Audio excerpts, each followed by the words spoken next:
Lepo pozdravljeni, tukaj je napovednik za novo oddajo Moj odnos do samega sebe, prebujeno srce Slovenije. Z menoj ponovno krasna, izjemna, srčna in globoka sogovornica, dr. Romana Anija Ercegović. Ja, kako nas umetnost lahko spomni na božansko bistvo v nas, je bila tema najine oddaje. Romana, kratek napovednik za naše gledalce, gledalke, kaj sva povedala?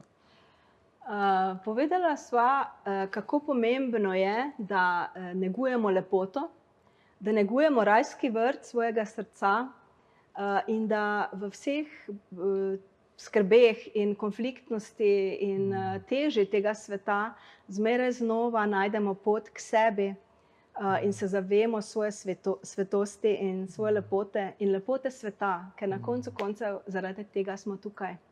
Definitivno, ja. In to je tisto ključno, ne? In da sebe zacelimo, da sebe sprejmemo in potem imamo kaj zadati temu svetu, ne?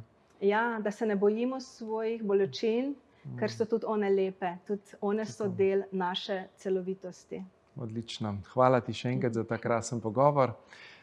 Torej, glejte nas ta ponedeljek ob 17. in nato v ponovitvah ter YouTube kanalu. Torej, gledamo se na Ljubljana TV.